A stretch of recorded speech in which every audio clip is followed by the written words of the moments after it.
Most people know that pyramids were built as grand tombs for the pharaohs, designed to ensure they had a smooth journey to the afterlife. The Great Pyramid of Giza, for instance, was constructed for the pharaoh Khufu. But what most people don't know is that this whole pyramid building trend started right here, with the step pyramid of Djoser, about 4,700 years ago.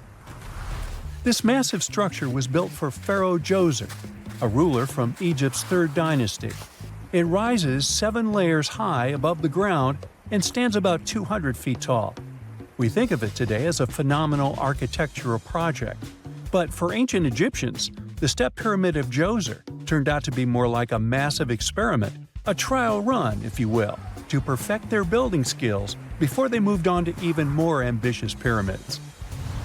Reaching new heights is super exciting, but the real mystery is what is going on below the ground.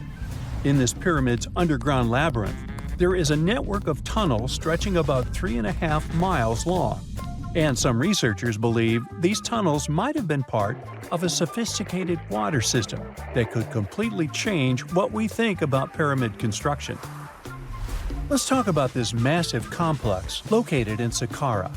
Surrounding the pyramid, there's what's known as a dry moat, a continuous trench that is up to 164 feet wide and almost 2 miles long. It forms a sort of rectangular shape around the pyramid. This trench has an average depth of about 65 feet. Now, if you were to add up all the earth and rock they dug out to create this moat, it would be about 10 times the volume of the step pyramid itself. For the longest time, people just assumed this trench was nothing more than a huge quarry, a place where they dug up stone and clay to build the step pyramid. Makes sense, right? But when you take a closer look, it doesn't add up. The trench is too narrow and deep to be practical for mining, and its layout doesn't match anything we know about ancient Egyptian quarrying methods. Plus, some sections of the trench are actually covered with a rocky ceiling, which would have made it nearly impossible to use as a quarry. Another theory suggests that the dry moat had some kind of spiritual significance. Maybe it was a sacred place, where souls of nobles gathered to serve the late king in the afterlife. There are even niches in the walls that work as a hint at this spiritual function. But most researchers believe that this purpose likely developed much later, long after the complex was built for Djoser. So what was the moat really designed for? In 2020, a researcher came up with a pretty intriguing idea. It is possible that this trench was actually designed to collect and manage water, especially after heavy rainfalls. Now, that makes sense when you consider the location.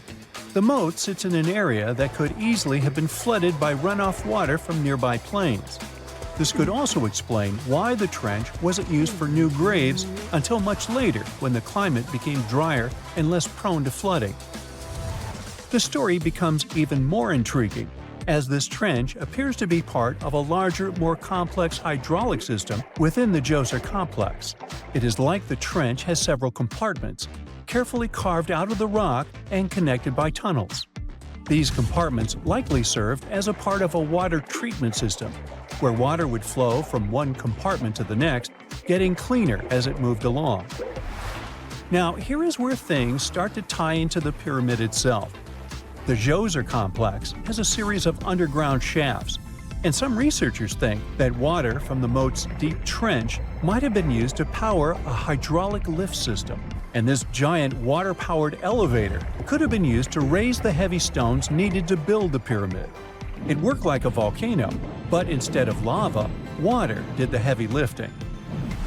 Imagine a big deep hole in the ground at the center of the pyramid site.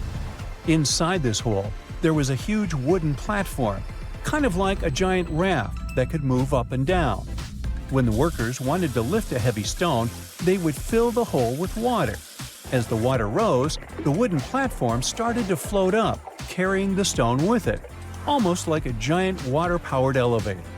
When the stone reached the right height, the workers slid it off the platform and onto the pyramid. The idea is that water from the deep trench, after being cleaned and filtered, would flow into these shafts. A massive float, possibly made of wood, would then rise as the water filled the shaft, lifting the stones up to where they were needed for construction. Once the stone was in place, they'd let the water out, lowering the platform back down to the bottom, ready to lift the next stone. This fancy hydraulic lift system could have been a game changer, making the whole building process a lot faster and more efficient without using a lot of workforce. It is like the ancient Egyptians were already embracing the whole idea of work smarter, not harder. But of course, not everyone is on board with this theory. Some experts argue that the area where the step pyramid of Djoser was built couldn't have held enough water from occasional rains to maintain such a fancy hydraulic system. The main theory suggests that, in the past, there might have been some kind of lake nearby that would have filled up after a period of rain, and this lake could have supplied water to the complex's hydraulic system. But there is no mention of such a lake in any ancient Egyptian writings, so it might be more of a what-if situation than a reality. And then there's the issue of the hard work itself. Remember when I said this method could have allowed the ancient builders to raise stones with far less effort? Well, that might not be entirely true. According to some experts, just building this hydraulic device would have required a lot more heavy work than simply moving the stone blocks using good old-fashioned manpower. And let's not forget, the step pyramid of Djoser is like a baby pyramid compared to those that came later. The stones used for Djoser's pyramid weighed, on average, about 660 pounds each, which is nothing compared to the more than 2.5-ton blocks used later for the pyramid of Deciphering. If this cool water lift theory gets completely ruled out, we still need to explain how this pyramid was built in the first place. To answer that, we need to rewind a bit and talk about the original plans. See, before Djoser's tomb became a pyramid, the idea was to construct a simple mastaba. This type of tomb was pretty common in earlier periods, a flat-roofed rectangular structure with sloping sides. But after the original mastaba was finished, they decided to expand it a bit by adding more layers on top. And then they added even more layers, until the construction reached 6 distinctive steps, each one smaller than the previous.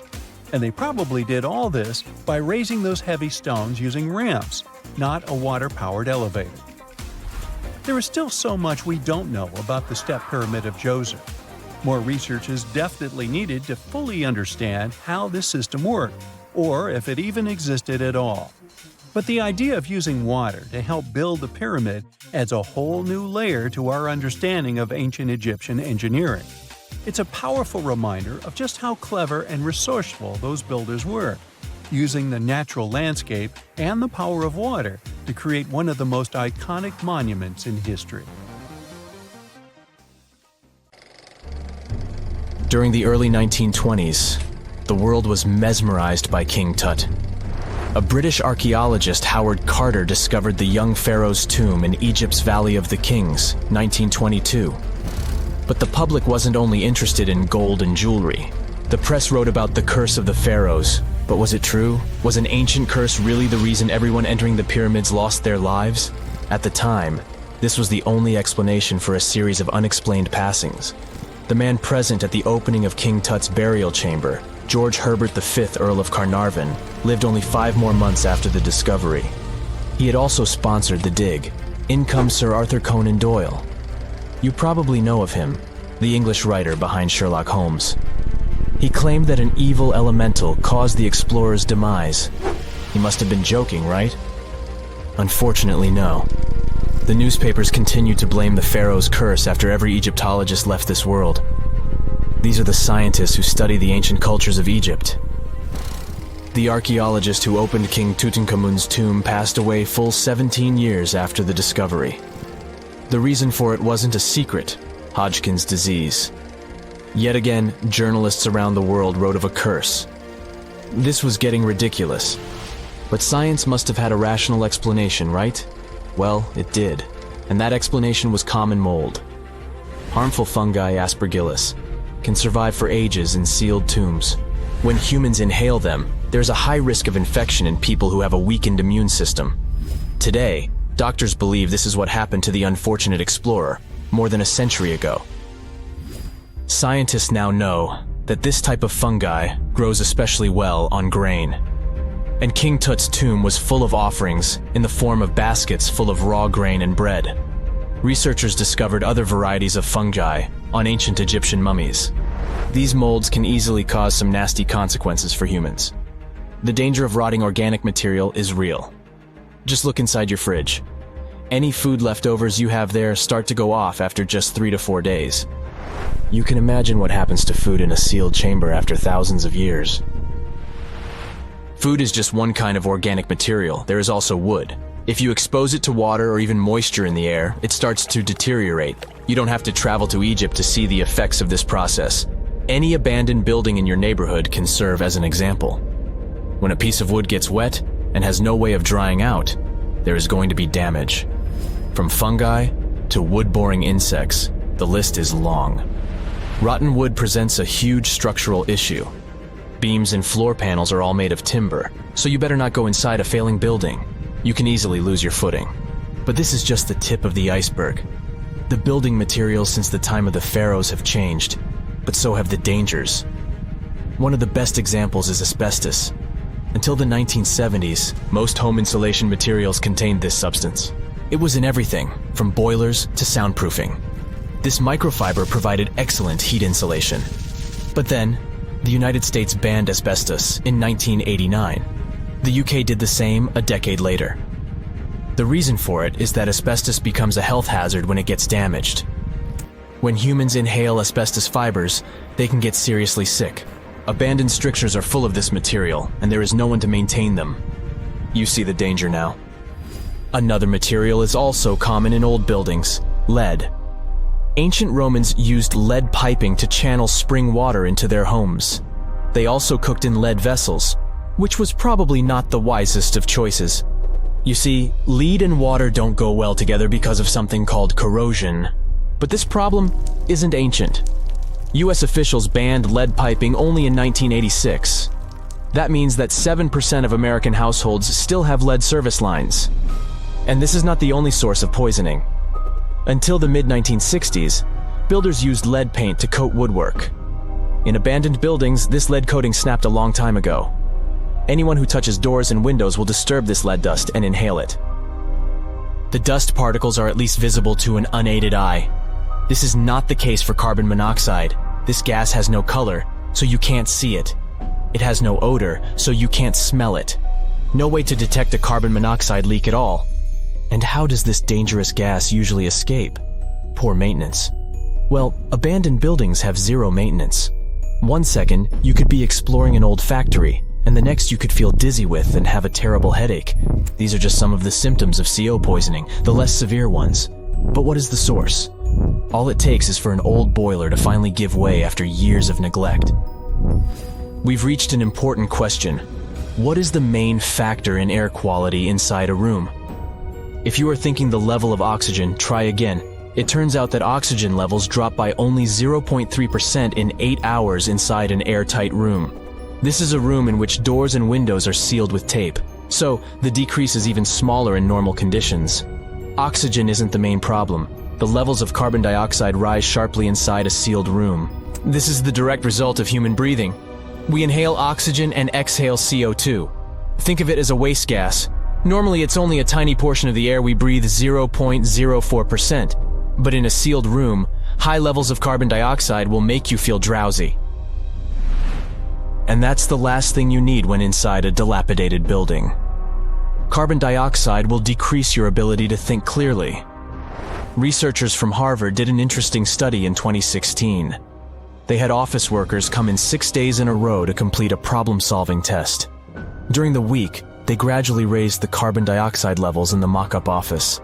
The results of the same test kept getting worse over time. There are many factors at play, but CO2 levels definitely had an impact on the workers' problem-solving ability. The test took place inside a typical office environment, not inside a crumbling building where visitors must watch their every step. When I say visitors, I really mean trespassers, and trespassing is a criminal offense in the United States. This goes both for private and public property. If you defy the law, you can be fined up to $5,000 or even face lockup time. That should make you think twice before jumping over a fence with a no trespassing sign. But again, you might not be the only one inside. You can never know who else is in the building. Perhaps a person up to no good?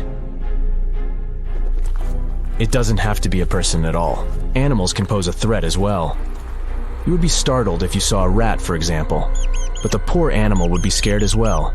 It might bite you. The list of diseases rats carry is pretty long.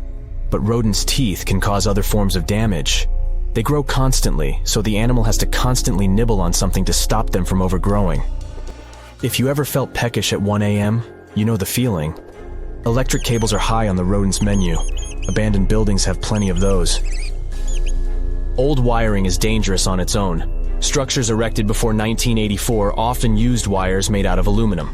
Today, copper is the standard because an aluminum wire is 55 times more likely to catch on fire than a copper one. Flipping a switch in a rundown building can cost you your life. Be on alert for telltale signs that something is wrong. Lights that flicker, sparks from sockets, and the smell of smoke. And yeah, don't count on an earth cable to protect you from electrocution. Ground cables became standard only in the 1960s. Egyptian archaeologists made an extraordinary discovery near Cairo just recently. Drumroll, please. The most ancient and most complete mummy yet discovered in the country. Yes, they were keeping it under wraps. The 4,300-year-old mummy was found in a group of tombs close to the step pyramid of Djoser, dating back to the Egyptian Old Kingdom. It was covered in layers of gold. The team also found several other tombs, including one belonging to an ancient Egyptian official and another belonging to a secret keeper who had the power to perform special ceremonies. Another interesting tomb was that of a writer, which featured the largest statues ever found in the area. This vast burial site is also home to more than a dozen pyramids and resting grounds. Probably one of the most famous mummies in the world is that of Hatshepsut. She ruled Egypt like a boss for around 20 years, building all sorts of impressive buildings and creating new trade routes. But when archaeologist Howard Carter found her tomb in the Valley of the Kings, her sarcophagus was empty. However, Carter did find 2 coffins in another tomb, one of which belonged to Hatshepsut's wet nurse and the other to an unknown woman. In 2006, a team of specialists decided to investigate whether that mysterious lady was the queen herself. They found a molar tooth in a wooden box with Hatshepsut's name on it, and when they compared it to a gap in the mummy's mouth, it was a perfect match. Ramses II was a pretty impressive ruler, but it was his mummy that eventually made history. Now, we don't hear too much about his daddy. Okay, I'll stop. Ramses is considered to be the most powerful pharaoh in all of Egypt, as he reigned for a whopping 6 decades. He also lived to be over 90 years old. Now that's pretty amazing, considering the time he lived in. Ramses II supposedly had over 100 offspring too. Talk about a big family. When he passed away, his body was originally buried in the Valley of the Kings, but some sneaky guys tried to rob his tomb of all his treasures. Officials back in the day weren't having any of that though, so they moved his body to a secret location to keep it safe. Fast forward to the 1800s, and Ramses II's mummy was discovered along with a bunch of other rulers and important officials. But it wasn't in the best condition, so archaeologists flew it to Paris to get it, pampered. Problem was, he couldn't just be transported into another country. The only solution available was to give Ramses II his own passport. His occupation was listed as king, and the document even featured his photo. Most mummies aren't necessarily known for having the most hydrated skin. But that of an ancient woman, also known as Lady Di, proves otherwise. No, not that Lady Di. This wealthy lady from ancient times was discovered in an ornate tomb in 1971, and she looked fabulous, if we can say so about a mummy. Thanks to the special conditions in her tomb, like the moisture in the environment and the lack of oxygen, her body was almost perfectly preserved. Her skin was soft, her hair was on point, and she was still flexible.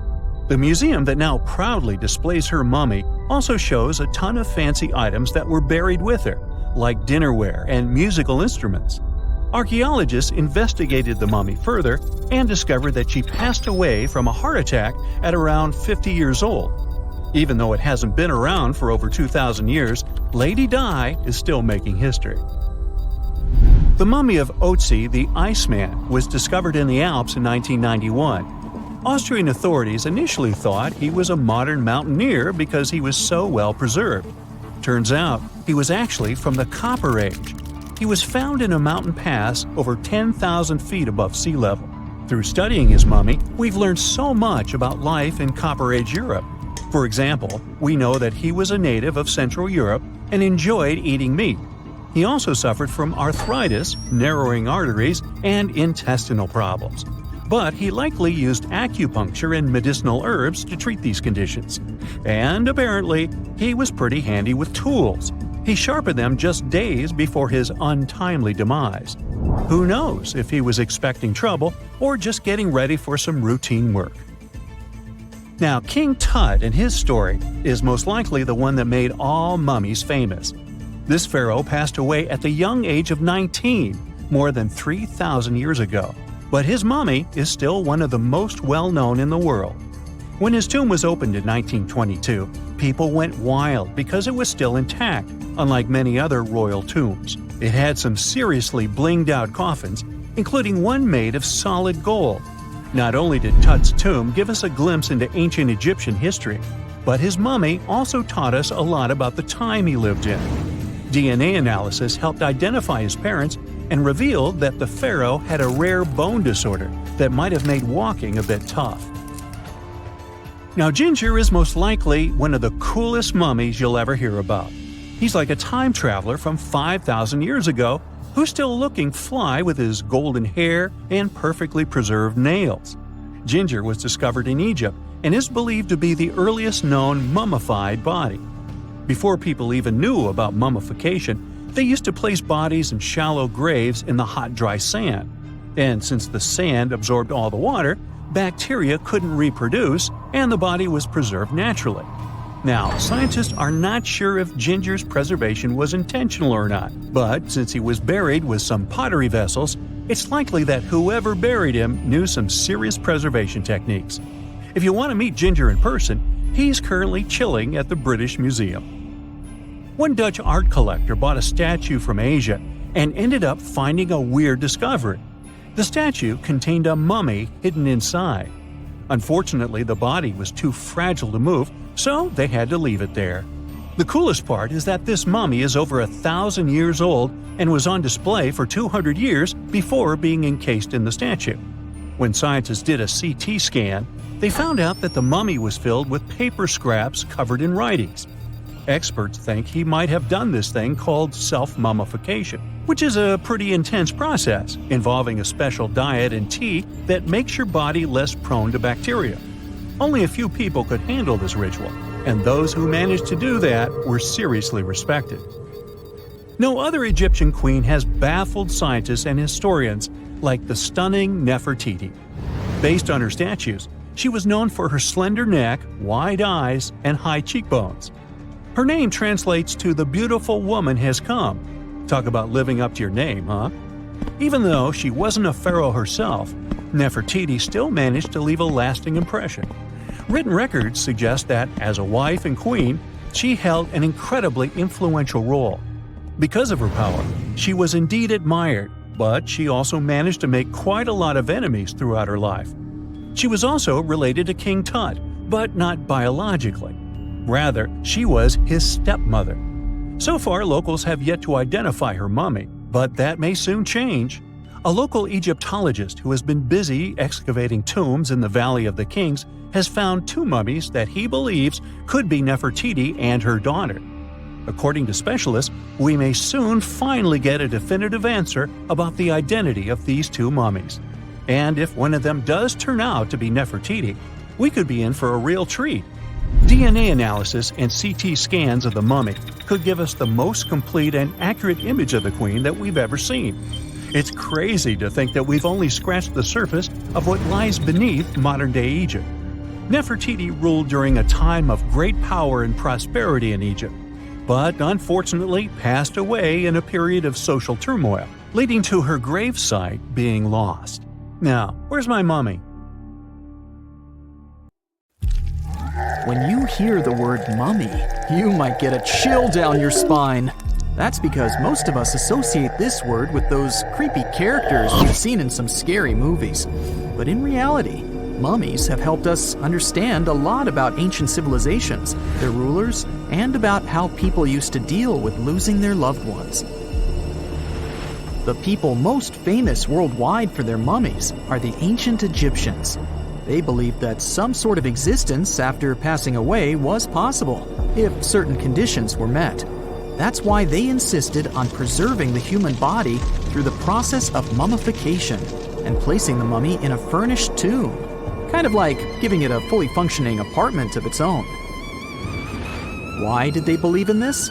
Well, because they were deeply connected to their natural environment for the most part. They saw the natural cycles around them, like how the sun rose every day, followed by the moon, or how new life was always sprouting from plants, even after they had wilted away. They also believed that the powerful spirit Osiris, who represented the cycle of passing away and resurrection, played a role in this process.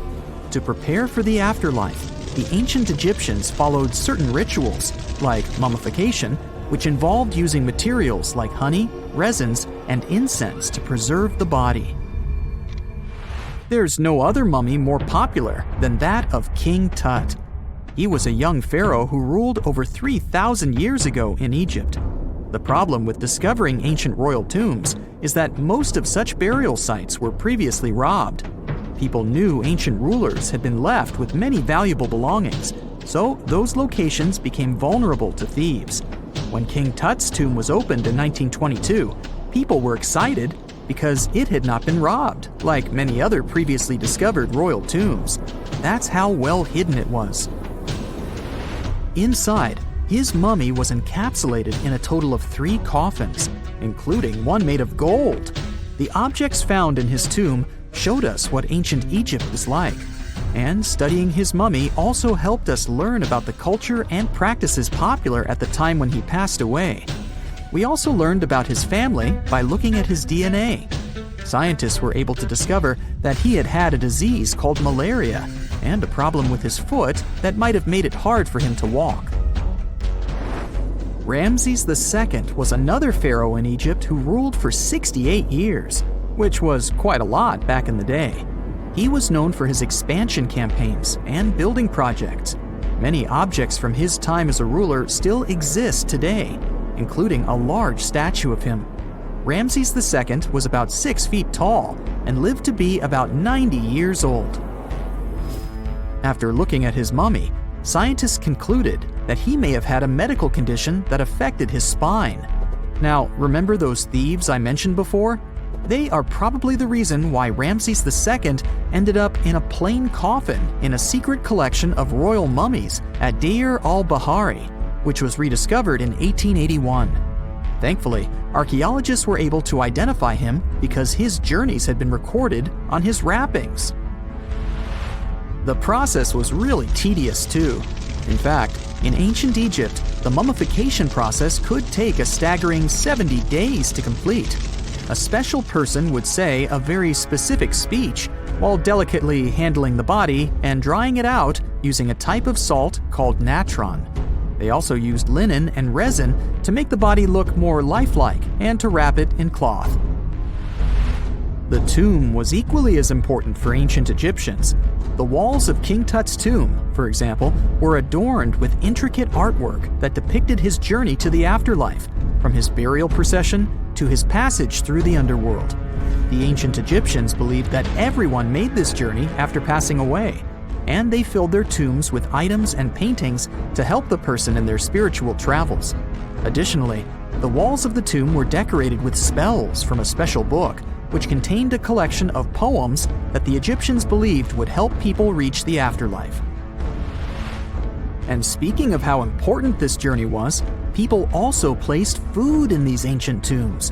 In King Tut's tomb, archaeologists discovered 36 jars of vintage beverages and 8 baskets of fruit, which were believed to be left there to help him in his journey to the afterlife.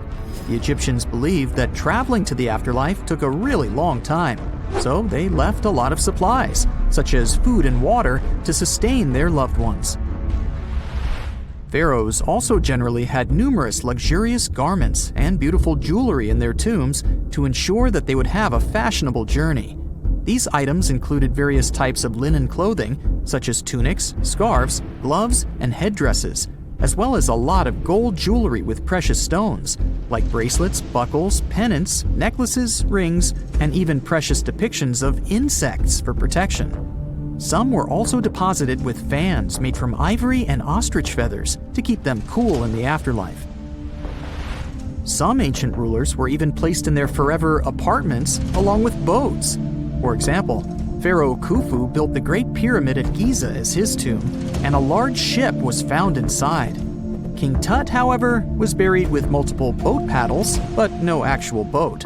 Instead, he had 3 chariots and numerous walking sticks made of precious materials, perhaps indicating he'd rather travel to the beyond by land, not by water. Amongst the most interesting objects found near ancient mummies are bottles of oils and perfumes. If rulers were supposed to be fashionable, why not smell nice too, right? Also, some of them had some ancient kinds of board games, most of them made out of precious materials like gold or ivory. One of those games was called Senet. It was very popular amongst the ancient Egyptians and very similar to modern-day chess. The ancient Egyptians may have the most famous mummies out there, but they weren't the first to invent the procedure. In fact, it all started in South America with an ancient civilization named the Chinchorro. As far as we know today, these people were the first to mummify their loved ones that had passed away. They did it somewhere around 2,000 years before the Egyptians started their own rituals. Sure, we can tell a lot about ancient rulers by studying these mummies, but until recently, we had no idea what they really looked like during their lifetime. Not so long ago, though, some very special mummy paintings were found by archaeologists studying ancient Egyptian objects. These mummy portraits are highly detailed paintings of individuals that were made while they were still alive. Such paintings were often painted on wood, as opposed to the classical portraits we all know about, which are painted on canvas. They are known for their realism and beauty, and have even been used by researchers to diagnose diseases by comparing them to the corresponding mummies. Some of these portraits also include depictions of jewelry, which was later found on the mummies. The recent discovery of these mummy portraits in Central Egypt is significant, as it marks the first time in over a century that such paintings have been found. Mummies appeared all around the world naturally, too. Mummification can occur without people intervening because of natural conditions, like extremely cold or hot environments, places with a lack of oxygen, or accidental exposure to chemicals that preserve the body. These conditions don't allow bacteria to grow, resulting in the body remaining more or less intact. Famous Otzi was one of these mummies. We know today he was a man who lived around 5,000 years ago in Europe. But upon his discovery in the Alps in 1991, Austrian authorities initially believed that he was a modern mountaineer because of how well preserved the body was. However, after the Iceman was removed from the glacier, it was determined that he was actually from the Copper Age. 2 centuries ago, a 31-year-old Frenchman stormed into his brother's office in Paris. He had only one thing to share. "I've got it!" The man was so excited that he immediately collapsed. He spent the next 5 days in bed recovering his health. Who was this mysterious person, and why was he so thrilled? Jean-François Champollion made one of the greatest scientific breakthroughs in human history. He had cracked the code of Egyptian hieroglyphs. This enabled scientists to finally unravel the secrets of this ancient civilization. They weren't able to read hieroglyphs for nearly 2,000 years. After the Romans took over Egypt, the intricate writing system slowly faded away from people's minds. The last of the hieroglyphic texts date back to the 4th century. For thousands of years, Egyptians used images to show their lives. But the knowledge of how to read these pictures was lost to modern science. The story of hieroglyphs began in 3250 before current era. That's when ancient Egyptians developed writing. Their motivation was to better organize the distribution and storage of goods. One of the earliest examples is a ceramic jar that had an inscription in black ink. There were two major writing systems. The first were the hieroglyphs, which literally means sacred carving. Egyptians carved hieroglyphs in stone on temples, tombs, and similar monuments for 3,000 years. They present a system of pictorial texts. A pictograph is a picture or a drawing that stands for an idea of a word. It's a precursor to the true writing as we have it today. For example, when Egyptians wanted to write ibis, they would draw a small image of the bird. Hieroglyphs can be found on walls. They were a formal way of writing. The other writing system was hieratic. Egyptians mostly used it when writing on papyrus. That's an early, thicker form of the paper we have today. It soon evolved into demotic. This improved version became the most common writing systems in ancient Egypt. Then, in the early 4th century BCE, Alexander the Great took control of Egypt. This was the time when the Greek Ptolemaic dynasty ruled the country. You've probably heard of the last ruler of this dynasty, Cleopatra. During her time, Egyptian Demotic and Greek were used side by side. The two started mixing, and by the year 100, a new language emerged, Coptic. It slowly replaced the ancient writing system. Only Egyptian priests used hieroglyphs for the next couple of centuries, and then their meaning was lost to history. But not forever. Arabs were the first who tried to solve the mystery of the hieroglyphs. Medieval travelers came across these strange symbols and wanted to understand their meaning. They consulted speakers of Coptic and translated text from Greek and Latin into Arabic to break the code of the hieroglyphs. During the Renaissance, Europeans also became fascinated with the legacy of ancient Egypt. Scholars from the Old Continent believed that hieroglyphs were a group of symbols as opposed to a written language. This was all about to change in 1799. A year earlier, Napoleon, the famous French ruler, arrived in Egypt. His subordinates constructed a fort that dated back to the 15th century. Rashid, or Rosetta, was a port town in the northeast of Egypt, near Alexandria. One section of the old fortification wall contained an interesting slab inside. The stone tablet was made of a granite-like rock. It was just 40 inches high and 30 inches wide. It contained 3 distinctive sections of text carved into it. The letters were in 3 scripts and 2 languages: hieroglyphs, Demotic, and Greek. It was a fragment of a larger ancient stela. These are upright stone slabs that are used to dedicate to a person or an event, but the one from Rosetta was damaged. 2/3 of the hieroglyphic text on the top was missing. The bottom Greek text lacked a cornerstone. The only fully preserved section was the writing in Demotic in the middle of the slab. It eventually ended up in the British Museum. The scientific community was intrigued, and the race was on to decipher it. Prints and casts of the slab went out all over Europe.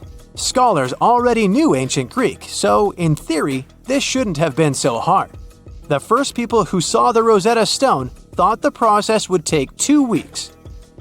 In the end, it took 2 decades. The main issue was the fact that hieroglyphs and spoken ancient Egyptian didn't have a connection anymore. Scientists didn't know what sounds the letters on the slab corresponded to. Imagine if English disappeared 1,000 years in the future. Then someone finds a tablet with the word dog. At first, they wouldn't know how to read the word or the individual letters. Even if they figured out how to pronounce the word, they wouldn't know its meaning. This is what linguists were dealing with in the case of the Rosetta Stone. The careful study of the artifact produced another find.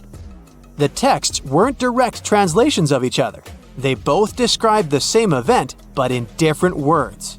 It was like you saw a movie with two friends, and then all three of you wrote different reviews about it. The original text was probably in Greek, but the translators added extra words to make it sound more Egyptian. An English physician and physicist, Thomas Young, made the first great breakthrough. He knew that the name Ptolemy appeared several times in the text based on the Greek translation. This wasn't an Egyptian name, so it was impossible to represent it with a single image. The only way to spell out this Greek name was to use symbols that sound like it when produced. This is called transliteration, and we have it today as well. This is how foreign-sounding words are written down in Chinese or some Slavic languages. Young focused on sets of hieroglyphs in oval frames. These are called cartouches. He experimented a bit but finally discovered that one of them read, Ptolemy the Great. The individual hieroglyphs that made up this name corresponded to sounds needed to produce it. This is where our mysterious man from the beginning of the video enters the picture. Champollion picked up where Young left off. He knew Coptic, so the Frenchman was able to determine what many other hieroglyphs sounded like. The eureka moment was close. It came while he was studying a cartouche from a site dedicated to Ramses II. It had 4 symbols. The last 2 were the same. He determined this was the sound S. The first symbol was the sun. This is Ra or Re in Coptic. So the cartouche read Ra something SS. Can you already guess the name? Of course, it's Ramses. This breakthrough finally cracked the code. Ancient Egyptian wasn't a mishmash of cool-looking images. It was a phonetic language that Jean-François Champollion discovered in September of 1822. The stone slab is today known as the Decree of Memphis. The Egyptian council issued it in this city in the year 196 before current era. In it, they expressed their loyalty to the pharaoh. They erected identical stelae and temples all across Egypt. The Rosetta Stone was just one copy of them, but its content is less important than the fact that Champollion's translation gave these ancient peoples their voice again. During the 1800s, European scholars didn't think that the Egyptian civilization was much older than classical Greek or Roman. Now that scientists could read hieroglyphs, a whole new chapter of human history opened. One of the most famous finds in the history of archaeology happened in 1922. That's when the British archaeologist Howard Carter discovered the tomb of Pharaoh Tutankhamun in Egypt's Valley of the Kings. The whole world admired King Tut's golden mask. But without Champollion's pioneering work, it would be impossible to know who its owner was. The young pharaoh's cartouche is phonetic. For instance, you pronounce the pictograph of a chick as the vowel U. The symbol for the key of life is an ankh, and there is a shepherd's crook in the end. It symbolizes the word ruler. A gruesome discovery took place in Egypt some years ago. You want to hear about it? 16 human hands, carefully buried in 4 eerie pits. They didn't look too much like human hands at first, since they were abnormally large, but they were. Weirdly, there were only right hands. No left hands were in sight. It turned out that it points to the practice of an ancient dark ritual. Old Egyptian art and tales talked of a ceremony where warriors would present the right hand of their adversaries as proof of victory and ask for gold in return. Egyptians believed in the afterlife, so cutting off someone's hand meant you cut off their power eternally. Guaranteeing this type of defeat was interesting to the winning party. Here, the fight was between Egyptians versus Hyksos, who lived in what was once known as Canaan. Egypt has always been the center of some history-changing findings, and some time ago, this papyrus was found. If we stretched it open, it would be just a tad bigger than the height of a skyscraper. The world's tiniest skyscraper, which is located in Wichita Falls, Texas. When humans didn't write on their notes app, they wrote on this thing. made from the medulla of a papyrus plant. Around 2,000 years ago, ancient Egyptians wrote something reminiscent of a book where they describe most of their funerary traditions and their visions of the afterlife. It's considered one of the most important texts from ancient Egypt and is still sold in bookstores to this day. This ancient manuscript was unearthed from a chamber located just south of the Pyramid of Djoser, located in Saqqara. Oh yes, Djoser is the oldest pyramid in Egypt and not the Giza pyramids like most people think. So recently, the site of Saqqara buzzed with excited archaeologists who probably found one of Egypt's oldest complete mummies. They believe that this beautiful and well-preserved mummy was that of a wealthy man.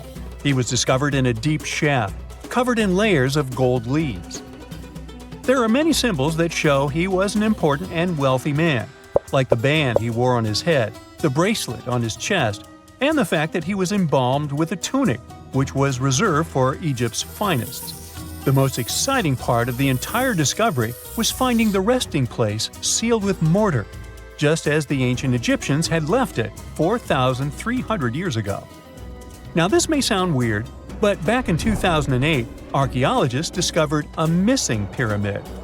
Now it went missing because it deteriorated over the span of 4,000 years. Today, you can only see its base. It was a pretty important site back in ancient times. It is said that around the area of the pyramid, the ancients hosted a special type of ceremony where high priests would carry mummified remains of sacred bulls. Now here's a fun fact. Ancient Egyptians believed that Apis bulls were earthly incarnations of the city deity of Memphis and was connected to rites of fertility. It wasn't just any Apis bull, though. They needed to be all black, with a single white mark between its horns and a bunch of very specific characteristics.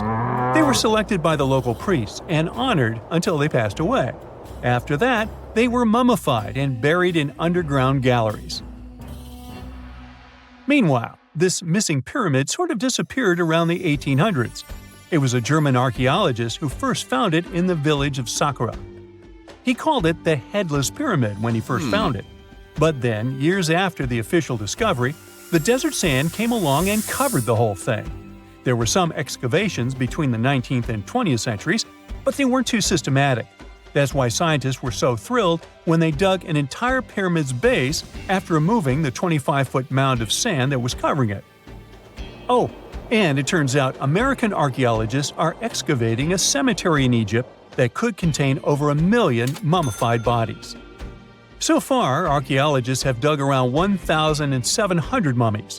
One of the main differences from other classic Egyptian mummies is that these people weren't kings and pharaohs. They were commoners that most likely lived about 1,500 years ago, when Egypt was controlled by the Roman and Byzantine empires. The name of the cemetery is cool, though, the Way of the Water Buffalo, just in case you want to check it out on your next trip. Other than bulls and buffaloes, ancient Egyptians also liked baboons. Are you seeing a pattern here? In the beginning of the 20th century, archaeologists discovered a site filled with mummified baboons in a place called, guess what? The Valley of Monkeys. An animal wouldn't have been mummified if it wasn't considered important. Certain animals were more important than others, since they were linked to specific deities. Jackals were connected to Anubis, the ancient god of the afterlife, and cats were likened to the female deity Bastet. Baboons were a pretty big deal, since they were believed to be connected to Thoth, the deity of wisdom and advisor to Ra, one of Egypt's supreme deities. The archaeologists who studied these animals weren't too happy. They think these baboons were kept inside and were deprived of sunlight for most of their lives. They had extreme vitamin D deficiencies and they were poorly fed. Maybe Thoth got angry with these baboon keepers. Just a guess. Since there's never a boring day for archaeologists in Egypt, they also found human mummies with golden tongues.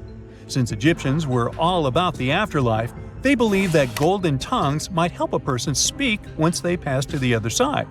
I mean, it's a long shot, but hey, why not? Some of these mummies were placed in wooden coffins with goods, such as necklaces, pottery, golden artifacts in the shape of lotus flowers and scarab beetles, and iPhones. Just kidding. A new temple was also unearthed recently in Egypt. Scientists believe it was dedicated to honor Zeus Cassius. That deity would be a cross between Zeus, the almighty Greek deity of the sky, and Mount Cassius. While digging around the Sinai Peninsula in Egypt, archaeologists spotted 2 pink granite columns poking out of the ground, and bingo. They believe these columns represented the temple's front gate and collapsed during an earthquake many years ago. And speaking of deities, there weren't only super serious deities. Recently, scientists unearthed a golden ring in a city south of Cairo. No, Frodo, it's not magical. It was a normal gold ring, but it had the depiction of the deity of fun, officially named Bes. This deity is often described in sacred texts as a happy chubby dwarf. Today, many tattoos we get are sorta deprived of any sense and are made of aesthetic purposes only. In ancient Egypt, though, women would get tattoos as a token of protection for childbirth. That's what scientists think, at least. Around the Nile region, scientists found some mummies that had well-preserved tattoos, which is a rarity since the skin deteriorates so easily. 2 of these women tattooed their lower backs, and the drawings were simple. They were mostly pictures, including that same chubby dwarf we just talked about, Bes. He also had a side hustle as the protector of women during childbirth. Now, would you believe me if I told you ancient Egyptians invented robots? No? Well, that's because that's not entirely true. Sure, they were astronomers, mathematicians, and engineers, and somehow they also squeezed an eccentric invention into that package – an automated deity some scientists called Hathor. This wooden statue had been in the Metropolitan Museum of Art for years before someone noticed its secret. With the help of an X-ray machine, specialists discovered a mechanical operating system inside it. The pulley-like axis goes from the statue's shoulder to her left leg. When the system rotates, the statue raises and lowers her hand. Hey, pick me! Pick me! I got my hand up here. Unlike many other ancient Egyptian burial grounds, King Tutankhamun's tomb stayed hidden and free of unwanted thieves for 3,000 years. One reason was that the tomb was smaller than average and tucked away in a place called the Valley of the Kings. This area was already being extensively explored by the time they stumbled upon Tut's spot. The entrance was all covered in debris from building a nearby tomb, which must have also helped keep it a secret. There were also 0 writings or signs on the outside of the tomb. Time passing also played a part in keeping it in amazing shape until the 1920s, when a man named Howard Carter finally made it in. But was Carter that big of a hero? Some recent findings say he might have been sneakier than initially thought. People used to think Carter wasn't just a glorified treasure hunter, he was a true archaeologist. Before Tut, he had been on a relentless quest for Egyptian artifacts. He discovered his interest in these unusual objects when he was a child, and soon started drawing the sculptures and inscriptions that were found in ancient tombs. After stumbling upon the remains of King Tut, Carter spent a decade recording and processing all sorts of objects, like golden thrones, chariots, and statues from Tut's tomb, shipping them down the Nile to Egypt's museum in Cairo. Well, at least that was the official story. More recent discoveries claim that not all of the objects made it to Egyptian officials. A secret letter seems to uncover Carter's little 10 for them, 1 for me policy. The letter in question was sent to Sir Alan Gardiner, a philologist and friend of Carter's, dated from 1922. In these writings, Carter mentioned having found the tomb and was asking his buddy for some advice. In another letter from 1934, Gardiner seems to be thanking Carter for an amulet, which was sent to him as a thank you gift. Carter was adamant that it didn't come from Tut's tomb, but evidently it did. Even the British director of the Egyptian Museum was onto Carter's sneaky endeavors, but couldn't prove it. He compared Gardiner's amulet to others from Tut's tomb, and lo and behold, they were a perfect match. Gardiner was so disappointed to have been put in such a sticky situation that he vented to Carter in another letter. Deciding to be a good friend, Gardiner didn't throw the famous archaeologist under the bus. Instead, he advised Carter to take those stolen goods back to Cairo, just like he'd advise you to like this video and subscribe to the Brightside channel for more amazing videos on the most unique topics in history.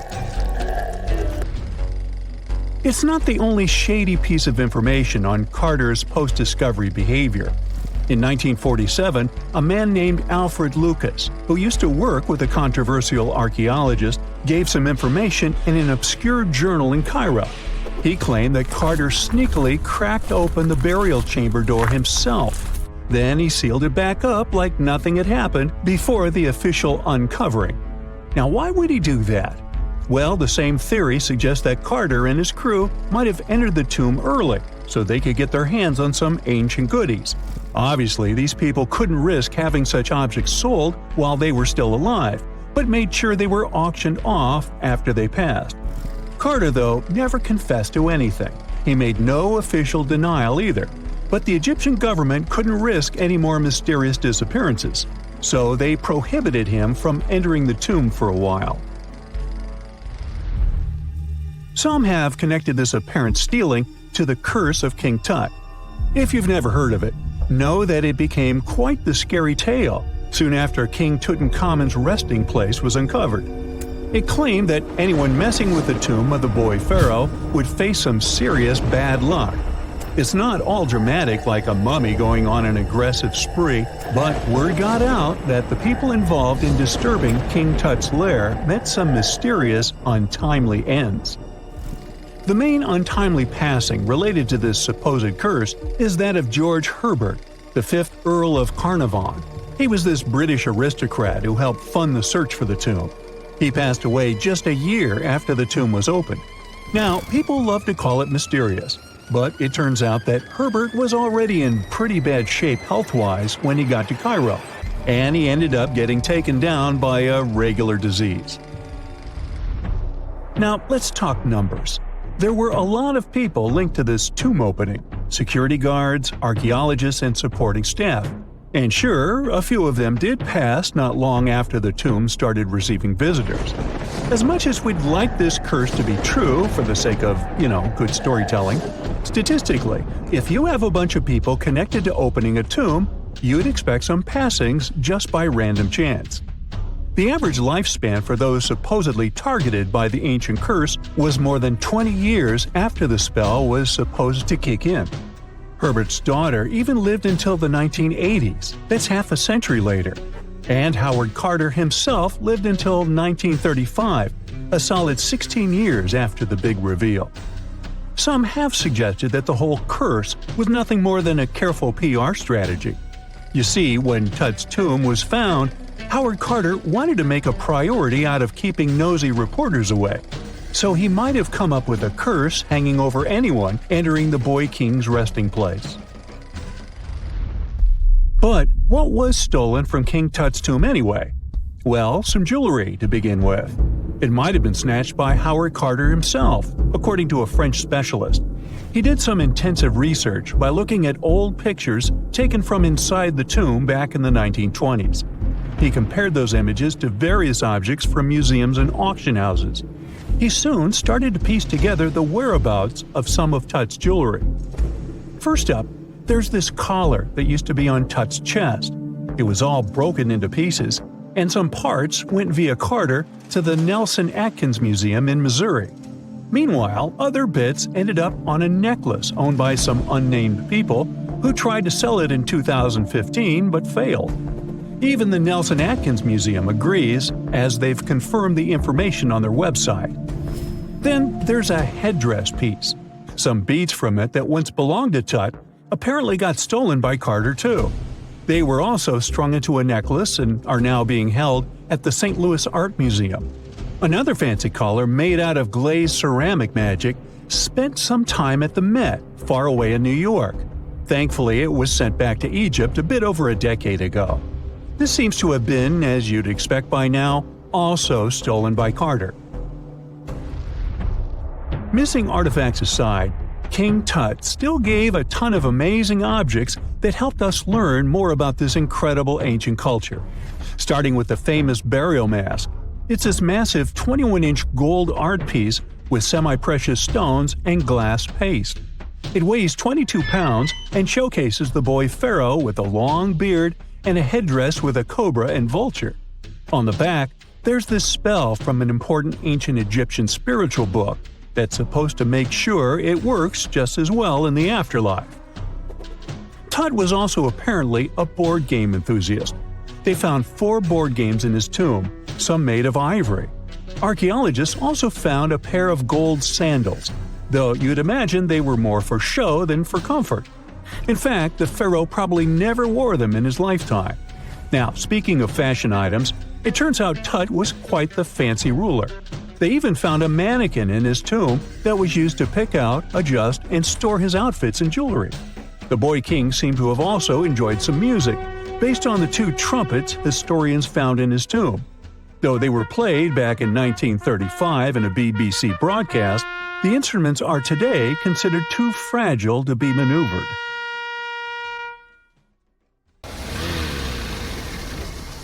And now we're off to almost 5,000 years ago. Let me take you to ancient Egypt, where back in 2550 BC, guess what? The construction of the Great Pyramids of Giza started. People learned to build cathedrals and skyscrapers, but it wasn't until recently that these massive buildings appeared. It's still a mystery to even modern scientists how these pyramids were built 5,000 years ago. No wonder they are one of the 7 wonders of the ancient world. They're also the oldest of them and the only wonder of the ancient world that still exists in the 21st century. It must have taken a lot of cooperation to build a thing that massive, even for today's metrics. But the Giza pyramids weren't the first pyramids ever. The first one, called the Step Pyramid, was built around 80 years before the first pyramid of Giza in 2630 BC for King Djoser. It wasn't meant to be extraordinary, but ended up being quite impressive. It was a pyramid of 6 stepped layers of stone. It was 204 feet high, which is as tall as a 19-story building. And it was the tallest building that existed at that time. It wasn't just a pyramid though, it was surrounded by a whole complex of buildings, including even courtyards. In ancient Egypt, people believed in the afterlife, so everyone, especially kings, wanted to make sure they had everything they needed to get ready for it. Here's why the pyramid complex was perfectly supplied with a lot of objects people used every day. The complex included a pyramid and a kind of a palace. Those buildings had many things the king loved and might need one day, like furniture, food, and gold vessels. After Djoser, building pyramids became common practice, but many pyramids weren't finished. It would usually take about 20 years to build one, but many rulers reigned way less than that. Overall, there are more than 100 pyramids. The most famous pyramids are the Great Pyramids of Giza. The first one and the biggest one was built for Pharaoh Khufu, around 2550 BC. Initially, it was 481 feet tall, which is as tall as a 40-story building. The second pyramid was built for Khufu's son, Pharaoh Khafre, around 2520 BC. It's just a bit shorter, usually standing at 471 feet high, a 39-story building. This is the pyramid with the famous statue of the Sphinx. Sphinxes have a lion's body and a human head. They were built to guard important areas. This one has the head of Pharaoh Khafre and is guarding his pyramid, facing the sunrise. The Sphinx is most well known and is one of the world's biggest and oldest statues. Originally, it had red color and did have a nose. It's still possible to see the trace of red pigment by its ears. But no one knows exactly when the nose disappeared. For some time, the Sphinx was sort of hidden underground, being covered with sand up to its shoulders. Luckily, in the early 1800s, an adventurer with a team of 160 people dug it out. The third pyramid of Giza is the smallest one, being more than twice shorter. Originally, it was 218 feet high, about the height of a 20-story building. Built in 2490 BC, it was a pyramid for Khafre's son, Menkaure. The pyramids are designed to align with the points of the compass, and their sides symbolize the rays of the sun. But back at the time, there were no compasses. Ancient Egyptians figured out the directions themselves, and with amazing precision. To align the pyramids, they used 2 constellations. Originally, the pyramids were covered in smooth white limestone and had a gold-silver top to reflect the sun. Later, the white limestone was taken from the pyramids by other kings and used for other buildings. Scientists estimated that ancient Egyptians used about 2.3 million stone blocks to build the first pyramid. Each block weighed more than 1 ton. This is the weight of a rhino. Some blocks were even bigger. being almost as heavy as an elephant. 4.5 millennia ago, there was no modern equipment to help build it. There were no machines, no wheels, and even no steel. The only metal available to them was copper. Even today, scientists aren't sure how the Egyptians managed to build the pyramids. There are no records left that would shed light on it. Some even think that Egyptians wanted to keep it as their secret and didn't even record it on purpose. Many believe that poor people and foreigners built the pyramids, but it's not true. Actually, the builders were very skilled workers, and they were fed and paid well. The archaeologists claim that the builders lived in a nearby temporary city and were a highly organized community with a strong leader. Scientists say that around 20,000 people worked on each pyramid complex, and it took about 20 years to build each. It probably was a national project. The construction site was large in resources, and food and essentials were likely to be contributed from all parts of Egypt. Even with all that support, it remains unclear how people managed to cut, transport, and assemble those huge stones. One of the theories suggests the stones were most likely transported on boats down the Nile River. Then, there was a harder part. They had to be moved to the construction site. For that, they probably used wooden sleds. It wasn't very hard to pull them because the sand mixed with the right amount of water was pretty slick. And 10 people could move a sled even with a rock weighing 1 ton pretty easily. Finally, one last problem. The stones had to be lifted and put into place. Archaeologists have discovered the remains of the ramps system that dates back to when the pyramids were built. Most likely, the Egyptians designed a unique system to move and pull huge stone blocks, but no one knows what it looked like exactly.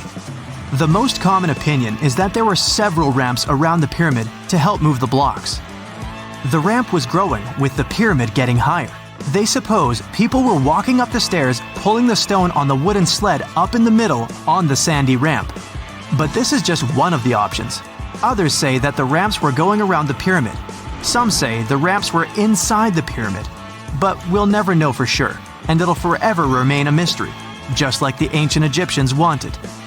Surprisingly, there's not much inside the pyramids. Most of it is just solid stone with very little open space. But let's take a quick look inside the biggest of the pyramids of Giza.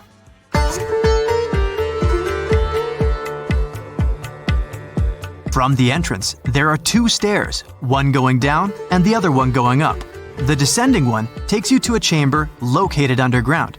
That's where the pharaohs are, but not in this pyramid because Khufu wanted to stay higher. The underground room is partly unfinished. The room with Khufu's sarcophagus is called the King's Chamber. It's upstairs and then through the tall and long Grand Gallery. Below the King's Chamber, there's a room called the Queen's Chamber. There are no queens though, and no one is sure why the room is called this. Unfortunately, none of these have any hieroglyphs on the wall. They're just bare. If you want to see them, you should go to the other rooms that are decorated. Those pieces of art are depictions of ancient Egypt's culture and daily life. The texts allow researchers to study their language and grammar. Sadly, the treasures that once were here in the pyramid are long stolen. From that room, there are several tunnels for an unknown purpose. There are many tunnels and passages inside the pyramids. There are many chambers and shafts and secret ways. Scientists have been sending little robots with cameras there for some decades already. And the robots did discover another chamber a bit upstairs with hieroglyphs on the walls. But even today, much of the pyramids is still unknown, and there's no so-called building plan of the pyramids. Egyptians did create a mystery no one can crack for 4,500 years already. Scientists recently started to X-ray the pyramid to learn what's inside it without entering it and its narrow, mysterious tunnels.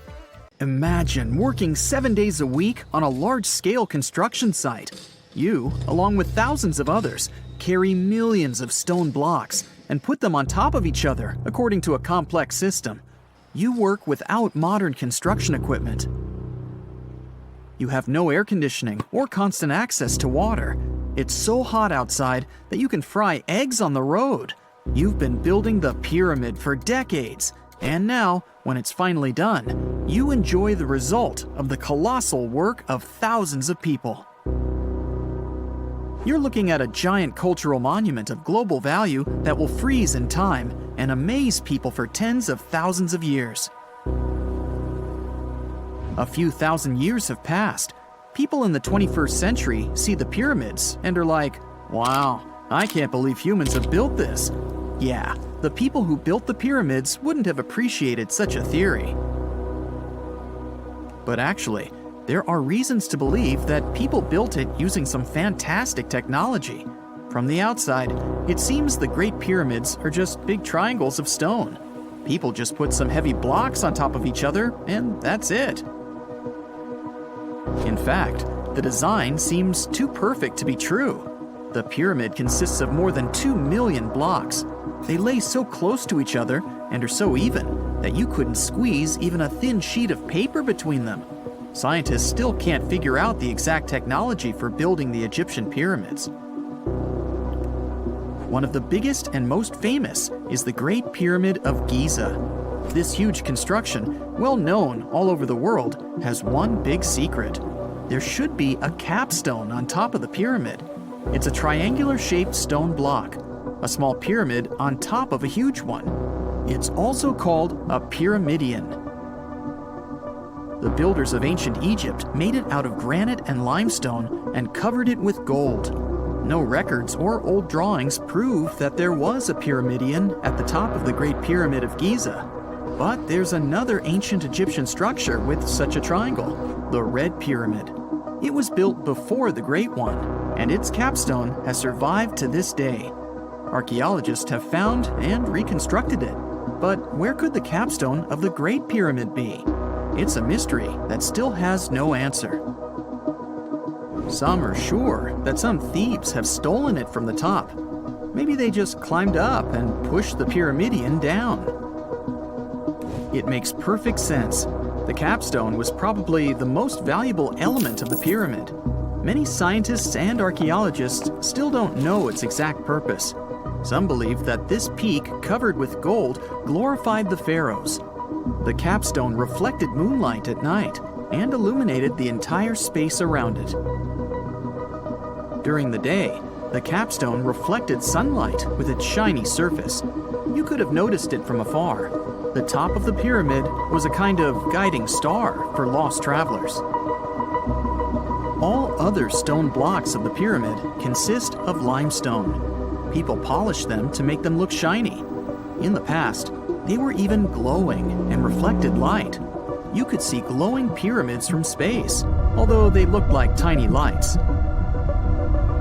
Over thousands of years, winds, sandstorms, and rains have changed the pyramid's appearance. If people had taken care of them all this time, they would have looked like something out of science fiction movies, or the pyramids from Las Vegas. But unfortunately, we will never see their original appearance. Some archaeologists and scientists believe that the capstone could absorb the sun's energy and distribute it evenly throughout the pyramid. No one knows precisely why the Egyptians needed this technology. There's a theory the pyramids are ancient energy systems. The pharaohs applied this energy to use some unique technologies that were more advanced than all the achievements of the 21st century. And the triangular shape of the pyramids was ideal for boosting this electromagnetic energy. In theory, solar radiation, or electromagnetic forces, accumulated at the top of the pyramid, filled the inner rooms, and then went down the walls to the base. Any surface distortion could prevent the flow from spreading, so they had to create a perfectly smooth surface. That's why they installed the blocks so that nobody could squeeze a needle or razor blade between them. Many people believe in this theory because they built the pyramids from limestone. This material can hold energy inside itself. In the inner part, they created granite deposits to cause air ionization, that is, to create an electric charge. They also dug channels under the pyramid for water to transmit electricity. And at the top, they put a gold capstone, the best conductor of electricity. So, this is how you get a great power generator. Different cultures used similar technologies to create electricity all over the world. But these are all theories. If it had been working, humanity would have used these technologies today. There are mentions of the metal industry, chemistry, engineering, physics, mathematics, and astronomy in some ancient records. most scientists don't believe in all these things. We know the detailed stages of the technology's development in different cultures. In the 21st century, scientists, historians, and anthropologists can track the evolution of all modern devices. If people had created some technological inventions in ancient times, the history of the world would have looked different. Perhaps all the achievements of antiquity could have been wiped off the face of the earth by global cataclysms. And it can happen to us. Just imagine how people would dig up a laptop in 5,000 years. Perhaps they wouldn't understand what kind of device it is. Another Egyptian wonder surrounded by mystery is the statue of the Sphinx. The Egyptians carved it out of a single massive piece of limestone about 4.5 thousand years ago. But scientists still don't know the exact date of its construction or who built it. People painted the Sphinx in different colors, so it looked much brighter and more vivid in the distant past. It was shining just like the Great Pyramids. Anyway, time hasn't only changed its appearance, but its name too. Initially, the Egyptians called it Hora-Mekhet. The Greeks renamed it the Sphinx about a few hundred years after it had been built. The Sphinx emphasized the greatness of the rulers of Egypt. It also performed a symbolic function of a watchdog guarding the tomb of the pharaoh and the paths leading to it. This version sounds realistic, since archaeologists have discovered many secret entrances at the foot of the Sphinx. Perhaps these rooms and intricate tunnels lead to underground halls with treasures. And treasures don't always mean gold and jewelry. According to legends and theories, the Sphinx guards the Hall of Records, the storage of all humankind's knowledge. The information about the ancient mythical state of Atlantis could be there. You can find many detailed maps of the internal dungeons of the Sphinx on the internet. They show structures 12 stories deep under the statue. It looks like a small city filled with gold, scrolls of knowledge, and various ancient artifacts.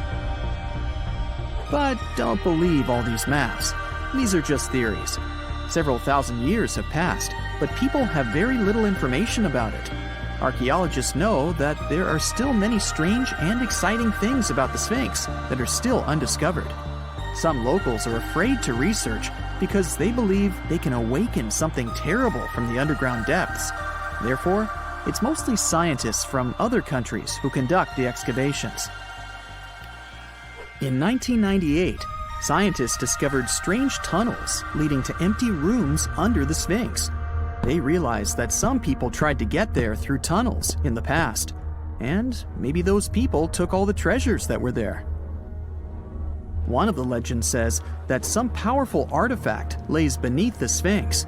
Its technology can change the whole world, but the locals are hiding it because it can damage the planet. Some believe that you can find evidence of unknown technologies painted on the granite walls in the pharaoh's tombs. But most likely, these paintings and signs tell us the myths and legends of ancient Egypt. But what if Egyptian symbols and drawings are detailed instructions for using ancient technologies? What if the locals that lived at that time thought, people in the future won't be able to get energy themselves. Let's leave some detailed instructions for them. Anyway, there are many riddles and theories. In reality, the search for answers is a dangerous undertaking, since it's not easy to get into the underground halls. Excavations can ruin the structure of the entire Sphinx. Any person inside the tunnels may get lost and never be able to find their way back. Besides, it costs a lot of money. Now, what would be awesome is if people could invent some device that could scan underground areas and show their detailed models.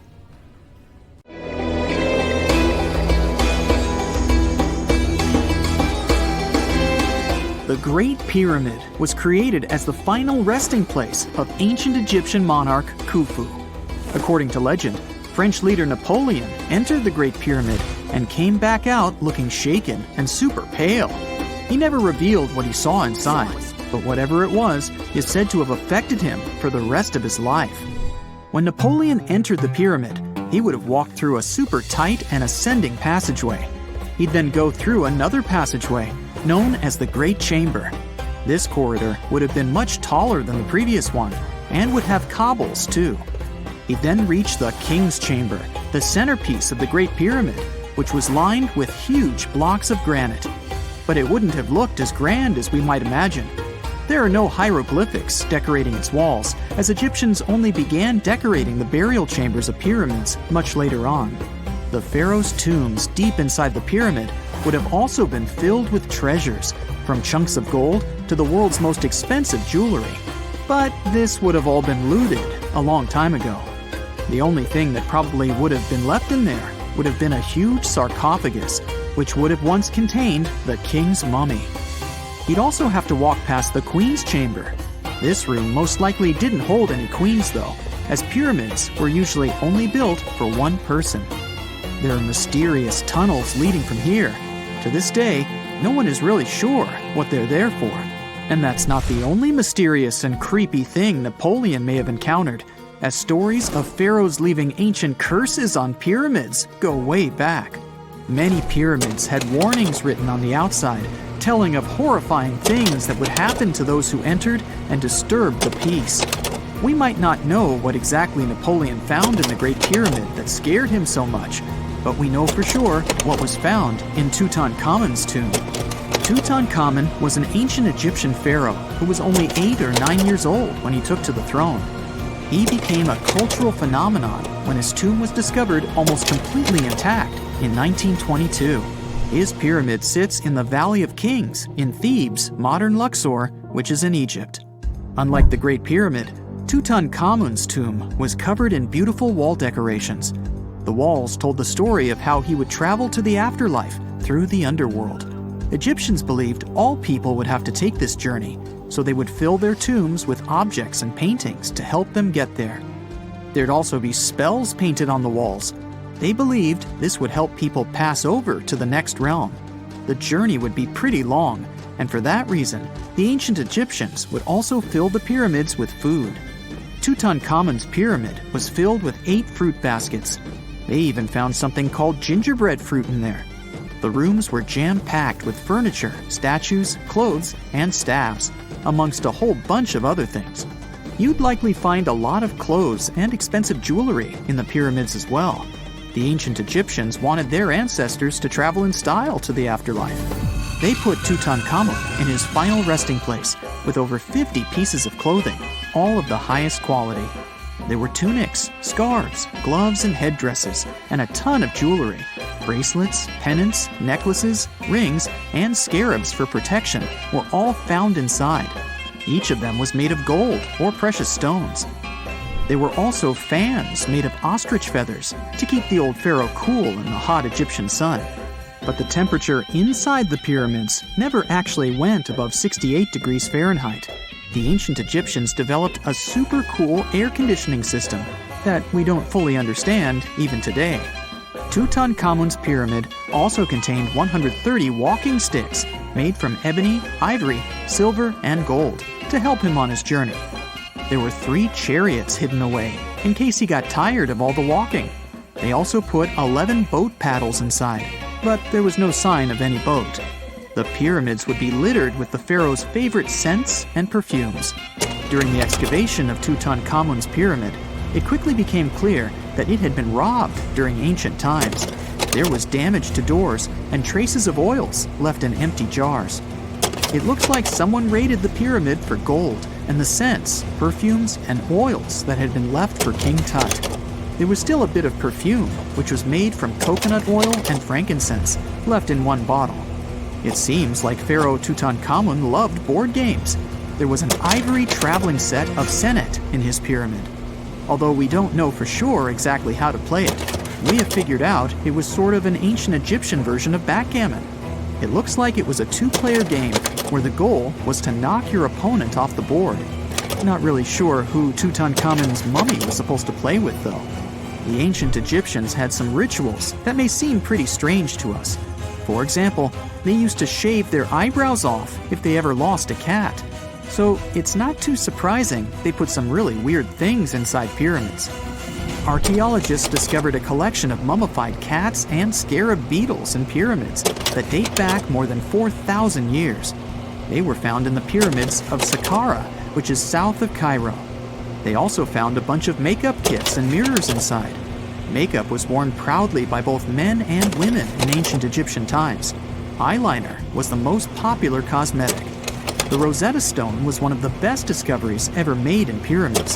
It was found by our man Napoleon Bonaparte and his team. It's a black granite rock that dates back to 196 BCE. It's transcribed in Greek, Demotic, and hieroglyphic. When it was translated in 1822, we got the key to understanding ancient Egyptian hieroglyphics for the very first time. The discovery of Queen Hatshepsut's mummy in 1903 changed our understanding of the Egyptians forever. After she had passed away, her successor, Thutmose III, removed most of the evidence of her reign, so we basically knew nothing about Egypt's first great female leader. She's now gone on to become one of the few and most famous female pharaohs of Egypt. Pharaoh Khufu even had a fully fledged boat in his pyramid. Archaeologists uncovered more than 1,200 pieces of a giant boat near the Great Pyramid at Giza. They reassembled the boat, and it's a whopping 144 feet long. It's most likely a solar boat, which was designed to carry the resurrected king with the deity Ra. Fun fact, the Pyramid of Giza is the last remaining of the 7 wonders of the ancient world. The other 6 are the Hanging Gardens, the Colossus, the Temple of Artemis, the Mausoleum, the Lighthouse, and the Statue of Zeus. This pyramid was also the world's tallest man-made structure for 3,800 years, and it's the biggest pyramid in Egypt. It took a staggering 2.3 million blocks of limestone, and some weighed as much as 80 tons. It took an incredible 100,000 laborers and a whopping 23 years to build. Its original height was a mega 480 feet. In 2017, archaeologists discovered something weird about Egypt's Great Pyramid. There's a hidden void that's at least 100 feet long, and no one really knows why it's there or what's actually inside it. The weird void is the first inner structure discovered within the 4,500-year-old pyramid since the 1800s. Scientists used cosmic rays to detect the massive hole, but are still no closer today to finding out what's inside. The ancient Egyptians took a lot of care building the pyramids, and everything was strategically placed and structurally sound, so it's super unlikely that this hole is due to blocks falling over time. Loads of pyramids also contain small model figurines called ushabti. These represented attendants.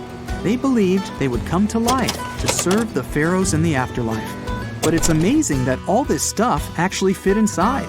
There isn't actually a huge amount of space inside the structures. It's mostly just rock. The year is 1923. 2 teenagers sneak out of their homes in the middle of the night in Florida City. Rumor had it that an old man was building a rock castle by himself. But every time someone tried to see what the old man was doing, he would stop working. The curious teens managed to sneak into Ed's backyard and saw something they could later describe as magic.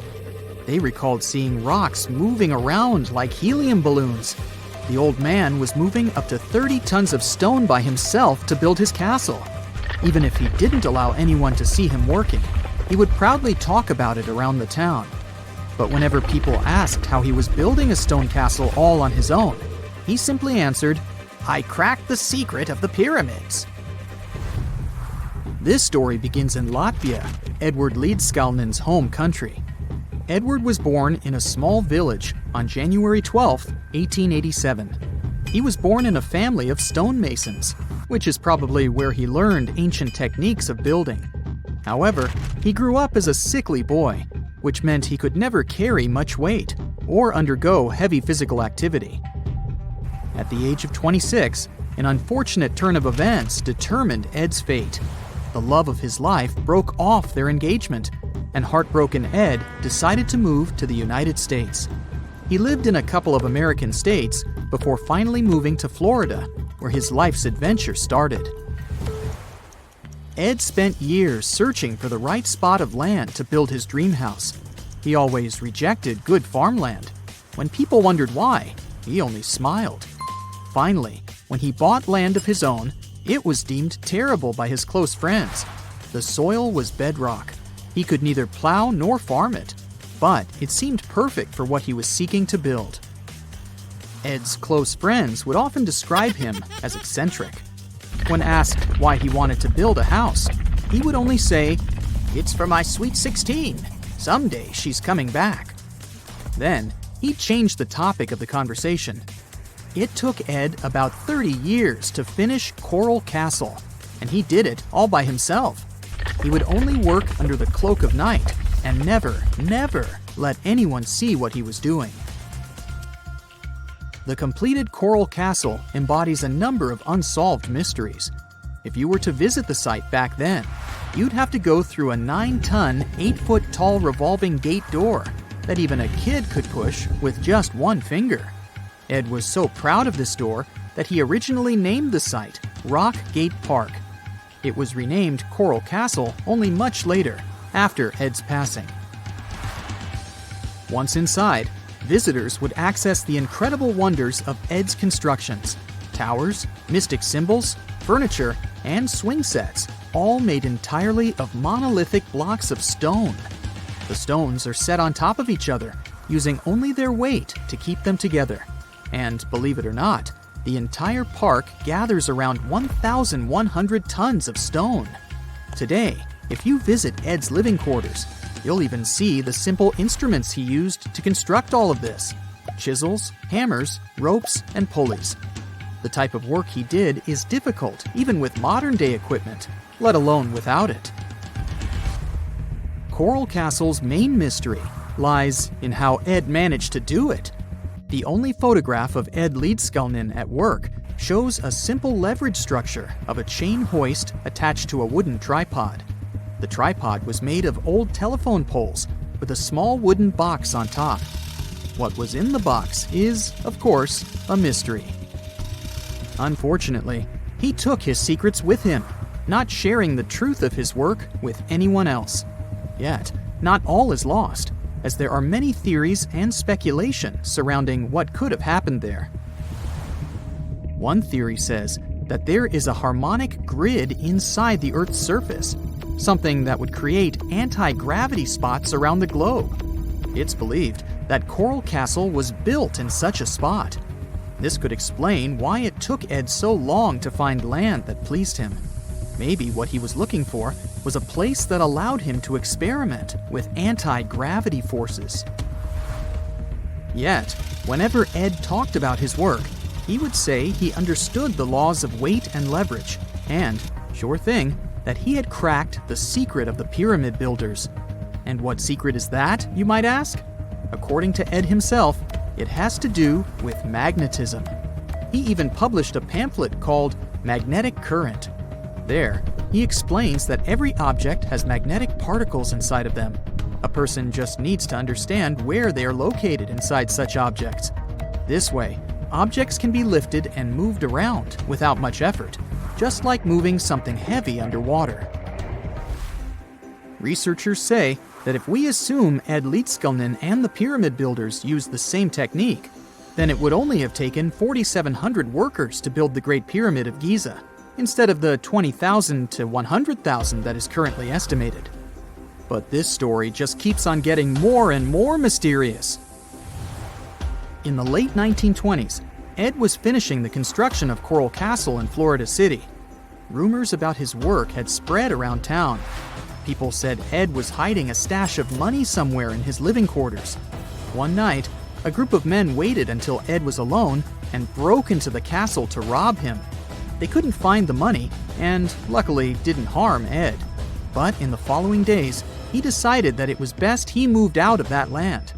Of course, he took more than his toothbrush along with him. Ed decided to move the entire Coral Castle to another land, 10 kilometers away from where he had built the park. Legend says he hired a truck driver and asked him to swear secrecy about what Ed intended to do. He asked the driver to look away while Ed loaded the truck by himself, moving all of the rocks without any help. With the truck loaded, Ed and his castle moved to Homestead, Florida, where the park is located until this day. In 1986, a group of engineers from Florida University was called to try to fix the park's gate entrance, the 9-ton revolving door that Ed was so proud of. They arrived with plenty of modern-day equipment, including a 20-ton crane. When the engineers took the door down, they noticed that Ed had used a strange circular stone at the bottom of the revolving door.